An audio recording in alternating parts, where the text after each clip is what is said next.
Коомчулукта мекеним Кыргызстан менен бир канча саясатчылар шайлоого даярданып атышат. Алардын ичинде алар биригип жатышат шайлоого жакын. Текебаев, Адахан Мадумаров, Темир Сариев, Жанар Акаевдер биригип дал ушул мекеним Кыргызстан менен шайлоого барат деген маалыматтар айтылып атат да. Мекеним Кыргызстан деген ким ал? Ушуну бир жаңы партияны түптөшүп, бардыгы биригип атышат депчи. Коомчулукта деп берип эле өзүңөрдүн пикириңерди ушинтип бере бересиңер журналисттерчи. Коомчулук менен чатак деле жок. Коомчулукта деп эки киши айтып, же өзү кызыккан нерсени эле журналисттер ушундай болуп калды. Коомчулукта. Кайдагы коомчулук? Бүтүн Кыргызстандын аркасынан ар кандай нерселерди быча берет. Башка маселе, мен бүгүн эле жана маалымат көрдүм. Мына төртөө биригип бир ошо ата мекенге кириптир деп. Туура, ал сүйлөшүүлөр жүргөн. Мага да ушундай сунуштарды аябай катуу беришти. Бирок биздин баалуулуктарыбыз башка. Биздин максаттарыбыз башка. Биздин мамлекеттик түзүлүш боюнча, мамлекеттик тартип боюнча, эл аралык саясат боюнча, экономикалык маселелер боюнча таптакыр башка. Ошондуктан биз биригүүгө эч мүмкүнчүлүгүбүз жок. Эптеп эле биригүү, эптеп эле парламентке баруу деген максатты биз койгон эмеспиз. Бүтүн Кыргызстандын өзүнүн туруктуу, өзгөргүс баалуулуктары бар, позициясы бар. Ошондуктан башка бир партиялар менен биригүү жөнүндө эч кандай сөз болушу мүмкүн эмес. Эгер кимде бир ойлор пайда болуп, биз бүтүн Кыргызстандын программасын, баалуулуктарын колдойбуз десе, биздин эшигибиз ачык. Бирок башка партиянын алдына барып, программаларынан биз макулбуз деп бара турган биздин партия эмес ал. Текебаев менен жакында жолугушуптур. Алардын ичинде Каныбек Иманалиев, Жанар Акаев бар экен. Алар дал ошол саясатчы Адахан Мадумаров менен шайлоого аттанышат экен. Анткени ал күчтүү партияны түптөйт деп дагы айтылып атат. Өзүңүз деле окуп атсаңыз керек интернеттен. Анан сиз ошол бүгүн Текебаев дагы биз атайын жыйын кылыптыр, бирок тилекке каршы биз бара албай калдык. Сиз ошондо жакынкы арада ошолор менен жолугуп дегиле да, ошо шайлоо боюнча бир сүйлөшүүлөр болдубу өз ара? Айтып атпаймынбы, өзүңөр жазасыңар да, өзүңөр кайра менден сурайсыңар депчи. Мен Текебаев менен жолукпаганыма билбейм качан болду. Айтып атпаймынбы, өзүңөр жазып кайра келип алып, анан өзүңөр сурап коесуңар, ушундайбы дегендей кылып. Аябай таң калыштуу окуялар болот да биздин Кыргызстанда.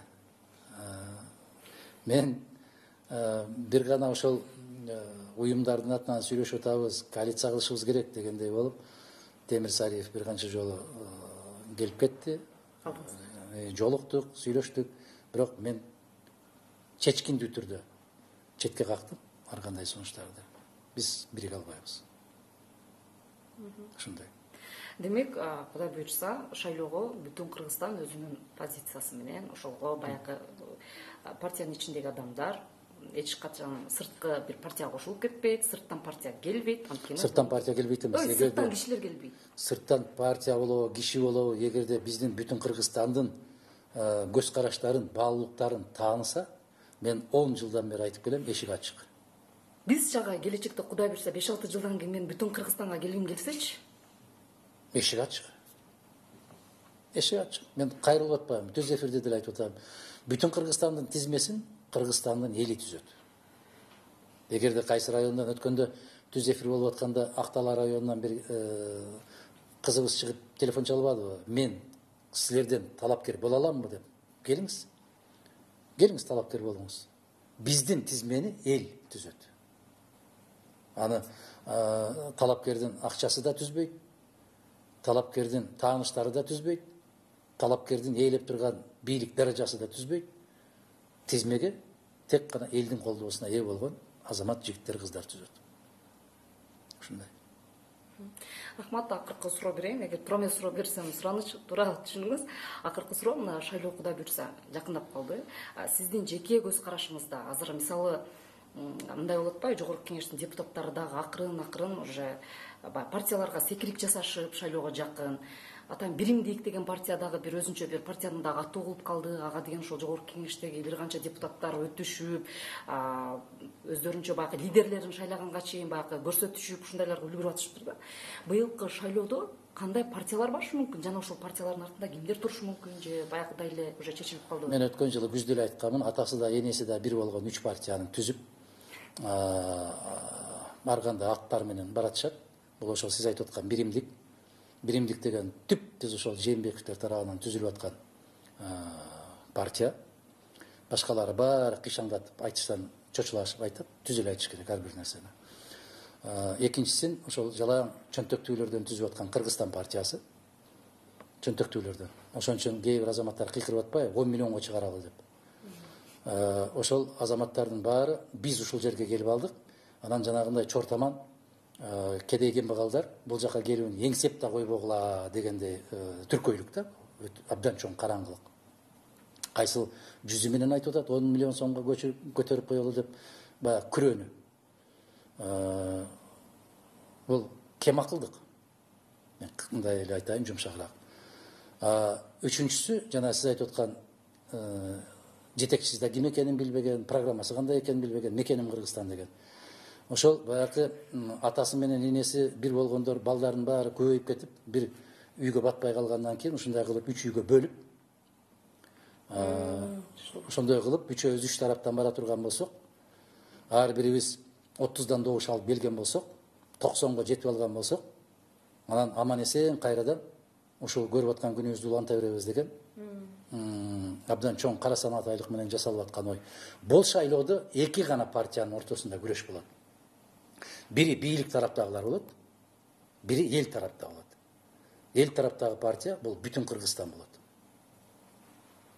Калган партиялардын баары аттарын эмне десе ошо десин, кандай көйнөк кийсе кийсин, баштарына кандай калпак кийсе кийсин, алардын ички дүйнөсү баягы сөлөкөт ошол бойдон кала берет. Например, да, бүтүн Кыргызстан эле деп коелу, пример келип алып атам. Биз баардыгыбыз сизге кирдик, анан батпай калганда сиз өзүңүз бир партиялардын атын өзүңүз түптөп бересиз да, бизди бөлө баштайсыз. Бирок баардыгыбыздын эмебиз бир, туурабы?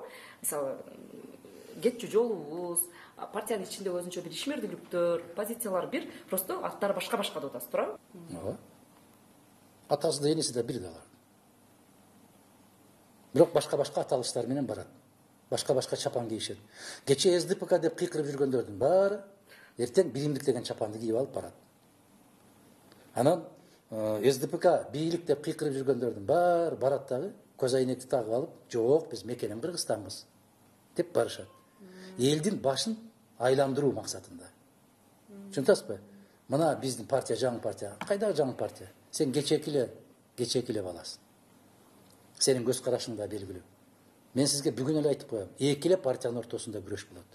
Бул элдик, бул бийликтик деген.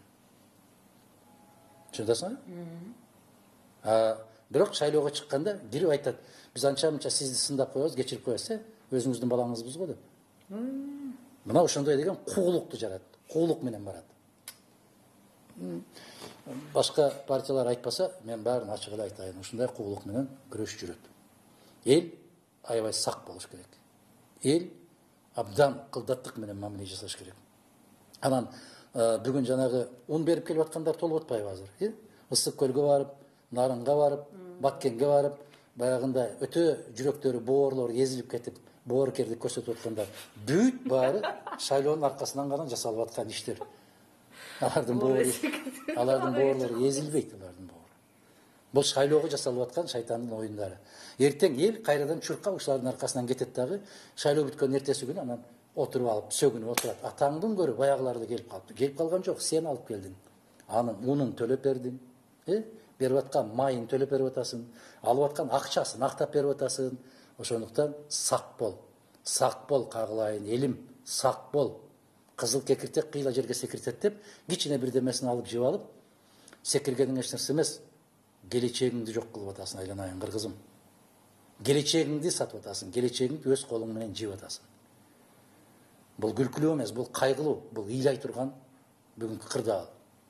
Мына ошол 3-4 партия бири-бири менен жармашып, боорлор езилип, ыйлап сыктап кыдырышат эми. Баарына тил бүтөт. Мына ушундай көрүнүштөрдү күтөсүңөр.